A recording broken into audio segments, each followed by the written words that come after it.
What's up, Early Edge family? Welcome to the show. Happy Thursday. Happy US Open Day, but not a very happy recap screen. Let's be honest. We went all in on the Mavs yesterday, and we went all out with the X's. We will bounce back from that. Me and Tim both on the Mavericks money line. PJ Washington over does not come in. We're going to rebound. I got to tell you, I was talking to Jake last night as we witnessed the Mavericks just getting absolutely rocked. And I said, we got to rebound. We got to have the best two guys in the SportsLine universe. And that's exactly what we did. I see you, Bradley Jacobs, Jason Japan. Check it out. I brought Propstarz. I brought Mike McClure. Proppy, let me start with you. You saw that recap screen. It was very Mavericks intensive, 3 out of the 4 picks. Now we still have the golf pick pending from Mike McClure, so we'll wait on that one. We got more golf picks to come on this show. Your reaction to yesterday, Proppy, I thought Dallas was going to show something, but man, Luka, I feel like, is still trying to get back on defense. I don't know how they escaped with game 4 the way they were playing defense. Yes, yeah. Luka looks run down to me. It's fascinating that despite the 9 days that they had after the Western Conference Finals, Luka looks as bad as he did previous to, frankly, the Minnesota series. So Luka does not look 100% to me. He looks like he's out of gas. I'm not sure what he did with those 9 days off. Apparently, it didn't work very much on conditioning. But this top-heavy roster of the Mavericks just not getting enough contributions elsewhere. If we compare it to the Boston Celtics that just have a fantastic team 1 through 5 and also getting, contributions off the bench as well. So I frankly just think Boston's the better team. I think Dallas overachieved in the playoffs. They made a really impressive run. I did expect the series to be competitive, but Boston really is a fantastic team. They've been the better team all season long. So kudos to Boston, and they've been playing great basketball. And Mike, real quick reaction, because it does look like Big Cheesy is right. He says he's been saying it all along. Celtics in 4, beating the Timberwolves. I mean, that could have been more matchup dependent than anything. Now you meet the Celtics, it's a whole different ball game. Whole different ball game. As Alex mentioned, really, when you look at this Boston team, they are incredibly deep. Just the depth, and it's not, the talent with Jaylen Brown and Jason Tatum is incredible. But when you look at what Drew Holiday, Derek White, even Al Horford at times, these guys are doing. Sam Hauser was very good off the bench for them last night as well. Just so deep. And you start to wonder if a guy like Sam Hauser, would he be getting minutes on some of the other teams in the NBA right now? Yeah, Dallas, I have to say, very impressed when they've fallen down by 30 and 20 and been able to scratch back into these games. And Luka, what can you say? He's maybe the best player in the world individually. He cost them that game big time. Just has to be smarter than that. Kyrie Irving put up an absolute gem. Guys like Derek Lively played pretty well. PJ Washington struggled at times, but you could see the heart. He wanted to be out there. He wanted to play. Very disappointing from Luka. Clearly cost him that game and the series there. Absolutely. All right, Mike, I want to get into your golf pick, but before we do that, we've been kind of previewing some division winners in the NFL. Let's talk real quick, and we'll just go division by division. We've already done a couple, including the NFC East. Let's go to the NFC South. Proppy, I want to start with you because I did something for SportsLine, for TikTok, for the SportsLine universe, where I actually broke down Atlanta's win total. And I was surprised when I kind of looked at it. I was surprised at myself that I had them with a bunch of wins. So when I see this NFC South division, to me, it's the Falcons or nothing. But perhaps you see value in some of these plus numbers down the board. Where do we start in picking an NFC South division winner? Yeah, I think Atlanta obviously went out and upgraded the quarterback position, which is for the past few years. We've seen what it's looked like with Desmond Ridder and Taylor Heineke and Marcus Mariota under center. So certainly that does improve Atlanta's chances some. But I'm not overly impressed with Atlanta's roster, frankly. I think the minus 120 to me, that this is a much more even race in this division. I think if we look at Atlanta's defense, I still think there's major question marks on the defense. And frankly, I just don't think they deserve to be such an overwhelming favorite in this division. And they're just frankly very unproven. I think the Bucs still have a very talented roster.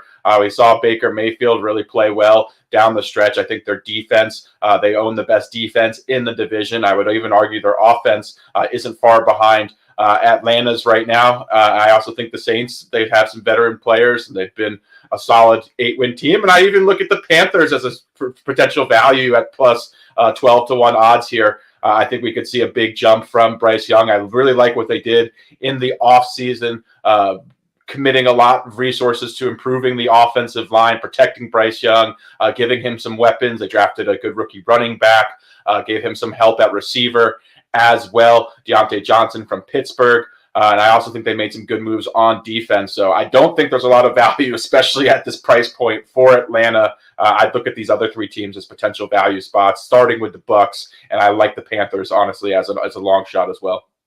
Mike, it's hard for me to look away from Atlanta. I do think we're going to see some regression perhaps from Baker Mayfield, but probably make some good points. It's still an all-around good team. They proved themselves last year. I'm kind of personally writing off the Saints. I don't like Derek Carr. I just don't like this roster in general. Where are you? Is there something that sticks out to you in the NFC South?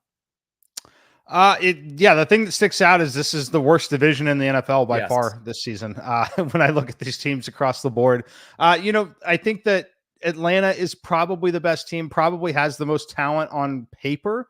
Would I lay minus 120? Absolutely not. I think that number, you should be getting it around plus 200.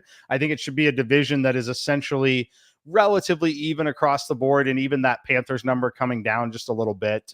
But I do like little things about Tampa and New Orleans, which is why I think that these games in this division are ultimately going to be competitive. We're going to be looking at games with spreads around 2.5 to 3 in pretty much every one of these games. When you look at the New Orleans side, you could get a healthy Alvin Kamara. You could have Taysom Hill out there. And just the way they play, the style of play, they can have competitive football games. So I do think Atlanta is the best team on paper. I am not betting them. And I frankly think that you could probably get Atlanta at a better number in season if you wanted to bet this, as the season progresses. But they're the best team, no value in betting it for me. Yeah, and by the way, they have a very easy schedule, the Atlanta Falcons, but so does most of this division. Obviously, actually, the entire division does, but Atlanta's is particularly easy. Chad Eubank says this NBA Finals has me pretty locked into fantasy football already. Well, that's an interesting comment. Mike, me and you will be doing some fantasy football today, DFS episodes coming up very soon. But let's start talking U.S. Open. Let's get into some of our best bets. You and I share, I've got 2 golf bets for this afternoon. You and I share one of them. Talk to us about it. Yeah, it's going to be Hideki Matsuyama. If you've followed any of the content on SportsLine, CBS Sports Network, CBS Sports HQ, we've all talked about Hideki a little bit this week. I like him again here in round 1. Over on DK right now, you can play this minus 120 against Max Homa. I found this to be a very favorable, not just price point, but matchup in general. As other places, you cannot get him against Max Homa. But for me, it's kind of a bet against Homa. We've talked about how great of a course fit Hideki should be here. We love Hideki in very, very difficult conditions. Just his style of playing golf. He is an absolute grinder out there, loves the challenge. And I think he's going to succeed because of his around the green play. There is literally no one better on tour strokes gained around the green. Now, when I look at Max Homa, the struggles have been immense, really. He's kind of middling in a lot of things. When I look at Max Homa, over the last 24 rounds of golf, he does not crack the top 130 in terms of strokes gained off the tee. Incredibly concerning. Not been great at scrambling, not been great at some of the approach buckets that we're looking at, talking about 175 plus. I really think Max Homa is benefiting from some name value here, because he has traditionally, not winning these events, but has played incredibly well and solid at these upper tier events like this. But I don't think this is a great spot. Hideki, I do think, is one that can go out there and have a nice round. And right now, a nice round would be an even par score. So give me Matsuyama minus 120 over Max Homa.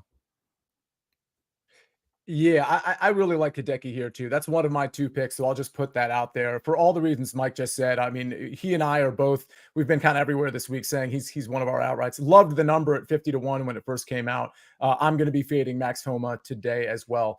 Before we get to my other pick, and before we get to Proppy's pick, and by the way, Buckets is in the chat and he has a pick, and I'm going to read it. I think this is the pick right here. He says, sneaking in here to drop a sneaky little both teams to score for Finn Harps today in Ireland. I think I need a translator. That's the pick, right? Like the pick is in the message, right? All right. That is Bucket's pick. I'm sure he has more to share there. I see some football picks in here. I absolutely love to see that, but let's go to baseball.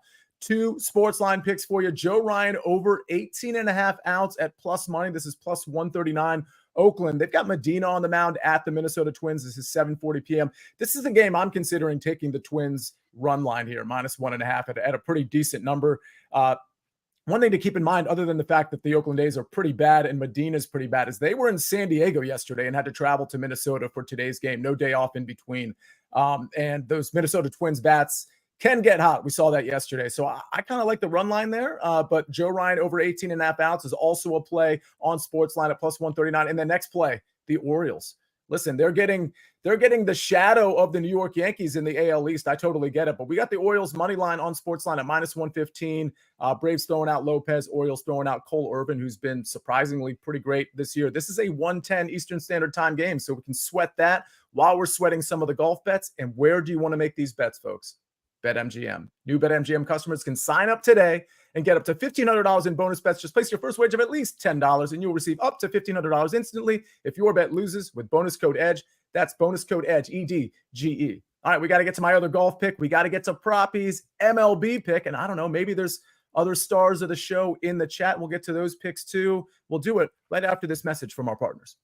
We need your sports news anywhere. We've got breaking news to bring you. Then get your sports anytime you want them. Big trade news overnight to discuss. Because we know you need sports all the time. A lot of movement in the rankings this week. A legend adds to their legacy. We're bringing you that breaking news right here on HQ. CBS Sports HQ, anywhere, anytime, all the time. We are back on the Early Edge presented by BetMGM. We got a lot of picks in the chat. I'm trying to catch up to you all. Hopefully you've already hit the like button. Japan says Justin Steele over 5.5 Ks at minus 130. Brandon Silva says Mitch Keller over 5.5 Ks at minus 102. There's a lot of plays in the chat. Bradley Jacobs, I'm sure he has some plays in there. And he says Euros starts tomorrow, I believe. One sleep away from Euros. We're going to have all kinds of soccer picks for you folks throughout the Euros 2024. All right. Well, we already heard one of my picks because Mike gave it out. Hideki Matsuyama over Max Homa. I certainly support that. I like Hideki in this tournament, and I love fading Max Homa in general. He just finds trouble too often. The game has not been very consistent. Give me Hideki in that one this afternoon. Another matchup I like this afternoon. Now, this one you might be like the Decky one you can find anywhere. Anywhere that has matchups, they're going to have the Decky one. This one I want to throw out there, but you might be only be able to find this at certain sites that have group matchups like DK, for example. Victor Perez minus 135 over Adam Schenk. You can definitely find that at DK. Look for it at other places as well. Again, it's under group matchups as opposed to round 3 balls or 18-hole matchups. Victor Perez has been very good. If you've been following golf at all, you've seen that he's snuck up on some leaderboards over the last few tournaments. I think he's a pretty good course fit. I don't think he's a great course fit, but this is as much a fade of Adam Schenk as it is a support for Victor Perez because Adam Schenk has not been good lately. He can be kind of wild off the tee, and he's been wild over the last few tournaments, missing cuts, withdrawing from tournaments. I just think we're going to see a big score from Adam Schenk. I think you could see big scores from stars here. I think you could see big scores from Victor Perez, but Adam Schenk is clearly not in form. Minus 135, I would say, is a fair number, but it's still a number I'm willing to take. Give me Victor Perez in round 1. Again, this is in the afternoon, around the same time that Decky goes off. Minus 135 over Adam Schenk. If you have any golf questions, go ahead and throw them out there. I'll ask Mike. I'll try to handle some of them, but we got to handle Proppy's pick. Proppy, I've kept you silent a little too long. You were immersed in the NFC South talk. You got it all out. I was taking notes. That was a lot of information on each and every team. I can see you're already ready for NFL season, just like we all are. And we'll have a lot of NFL content spilling out over the next few weeks and, of course, the next couple of months. But let's start talking about baseball. What's the play on the diamond today? See, I have a play that I absolutely love today. This is a 1.5 unit play for me on the site, actually. And it's fading Nestor Cortez. I like him under 17.5 pitching outs. This is kind of seesaw back and forth between 16.5 and 17.5. I'm comfortable with either number. I prefer it as a 1.5 unit play, though, at 17.5. Here, that's fewer than 6 innings pitched for Cortez, who has some of the most drastic home road splits in Major League Baseball. His ERA on the road balloons up over 6. He pitched much better at Yankee Stadium, as Mike has pointed out numerous times, and I've listen, Kauffman Stadium, where the Royals play, is a very hitter-friendly environment as well. We've also seen this Yankees team, who are an absolute buzzsaw right now, just make quick work of this Royals team in the first 2 games of this series. Just have been incredible offensively. I do think the Royals bats will be up for this game. I think it's hard to sweep a team as good as the Royals. They have the second best home record in all of Major League Baseball this season. So I think we'll see a better effort from the Royals bats as well. Cortez has been failing to go 6 innings pitched recently as well. I believe 5 of his last 7 starts. He's been under 6 innings. The Royals are very good against opposing southpaw pitchers as well. They own a top 10 OPS versus opposing lefties, in addition to a bottom 5 K rate. So it's a difficult matchup for Cortez, also in a difficult environment where the Royals have been very good. So this one checks all the boxes for me. I think Cortez ultimately doesn't go past 5 innings. Really love fading him today under 17.5 outs. Yeah, this is interesting that this matchup comes up, Proppy, because you and Mike have, and Mike in particular, he's been on the Yankees, he's been on the Kansas City Royals. I look at your play and then I look at the total in this game. It's a little higher than I thought it would be. It's 10.5, which kind of speaks to maybe Cortez not having a long outing. Any thoughts? Because I know there's going to be people in the chat like Big Cheesy who says, hey, the Yankees have been paying my rent. And I know he's being facetious, or honestly, maybe he's not the way the Yankees have been playing. But I assume Yankees minus 155 or Yankees minus 1.5. You don't want to go that direction. I only ask you that because, listen, people have been just blind betting the Yankees and it's been coming in. And Mike, I've got the same question for you next on this game. Yeah, I mean, I would certainly lean in the direction of the Yankees, but I do think this is a spot where we see the Royals come to life. Obviously, sides and totals are a bit outside of my wheelhouse, but I do know it's very difficult to sweep a team as good as the Royals at home. 3 consecutive games, even though the Yankees are playing phenomenal. But yeah, this is why I opt to go with props, because I do believe that the Yankees bats, I would hate to fade them right now.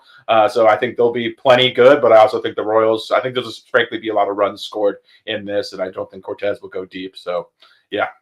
Mike, your thoughts on the side or the total in this one? Yeah, I'll talk total, and you can correlate this with player props, because I know a lot of us love to just simply bet overs when it comes to hitting props, right? This is one of the best environments that we've seen in Major League Baseball this season, as it was yesterday. If you followed along here on SportsLine, on the early edge, whatever, for the last, really, I've shared it for about 5 years or so with weather. You're familiar with the term air density, where I talk about that at around this point of the season every year. This is the first really low air density day of the year. It's going to be 93 degrees in Kansas City, 50% humidity. Not fun really to be out there, but the baseball will fly. So based off of this game and the conditions today compared to like a normal, I would say April, May kind of day, this is going to add about 40 feet to a fly ball, which is incredible. Some of those routine flyouts will be up against the wall. Some of those well-hit balls that are warning track balls will be home runs in this particular environment. So watch out for that. It's the same thing in Detroit today and St. Louis. Those 3, which makes sense. The Midwest, it's extremely hot. Going to be 95 degrees in St. Louis today as well. You know, there's an old early edge adage that Major League Baseball season doesn't start until Mike McClure drops the air density term. Absolutely love it, Mike McClure. That's fascinating, to be honest. And we'll be talking, I'm sure, a lot more about air density and temperature changes and how it correlates to player props as this season, gets into the summer. By the way, Chad Eubanks, he says, Sia, will you repeat that fantasy discussion you will be having soon? So Mike and I co-analyze Fantasy Football Today DFS. It's its own separate podcast. Again, if you type into the Spotify or to Apple Podcasts, Fantasy Football Today, and then just the letters DFS after it, you'll see this red emblem. And that's me and Mike's show. And Meg Schaup joins us on that show as well. We usually go Tuesdays and Fridays during the football season. We'll have some special summer shows where we'll bring on other guests as well. If you're not already subscribed to that, you're going to want to subscribe to it. Please subscribe to it right now. Chad Eubanks and everybody else who doesn't know, is not aware of that podcast, also drop a 5-star review if you've ever heard it before and you like it. That would be amazing. Again, Fantasy Football Today, DFS. All right, those are our picks. Let me see. Oh, there was a question in the chat about a 3-ball with Adam Schenk. That 3-ball is offered everywhere. And of course, it's against Bo Hostler Adam Schenk and Victor Perez. It's plus 165. I do like it. Bo Hustler can get really hot with the putter. That does scare me a little bit. I think he could get hot for a round. But at plus 165, I like the number. I would just play it a lot smaller. That would be like a half unit play or lower, especially since you're getting the plus 165 return. Let's see. Somebody said Sia has the lock of the day with the Twins run line. Just throwing it out there. Before we get to the recap screen, let me just throw it out there. Mike, did you like anything I said about the Twins, or was that a stay away? Don't worry about hurting my feelings when I say Twins run line. I think it's totally fine. Obviously I haven't played it myself, but everything seems to be good here. I'm going to check one last thing, but I typically shy away on some of the home team run lines, but in this particular case, I don't expect a lot of great things out of Medina. So, yeah. All right, Proppy, any thoughts on that Minnesota Twins game, which for the record starts at 7:40 tonight? I actually think Joe Ryan is a strong fade candidate in this spot. Not necessarily on the outs, but on his Ks at 7.5. I think that's 1K too high for him in his present form. But I think the outs could be a solid look here. Haven't given that as strong as a look, but I do like Ryan under 7.5 strikeouts tonight.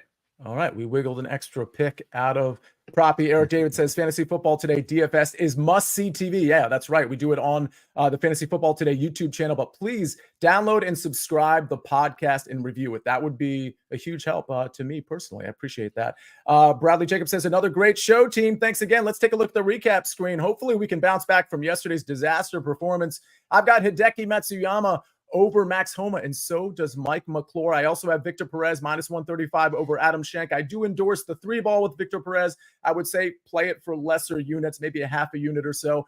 Propstarz, Nestor Cortez under 17.5 outs at minus 135. And the SportsLine picks, we go baseball. Joe Ryan over 18.5 outs at plus 139. And the Orioles money line minus 115. Big Cheesy said it all. He says, good luck today, fam. Let's have some good luck. Let's cash some tickets. Let's have a great U.S. Open. Hopefully some of the guys that me and Mike picked in the outright department or the first-round leader department show up today in round one. Let's go, Hideki Matsuyama. Let's go, team. We'll see you tomorrow on Big Pick Energy Friday. Again, have a great Thursday. On behalf of Jake the Snake, doing all of the hard work on the 1s and 2s and 3s and 4s. Mike McClure, Propstarz. I'm the counselor of Cash, Sia Nejad, and we rest our case.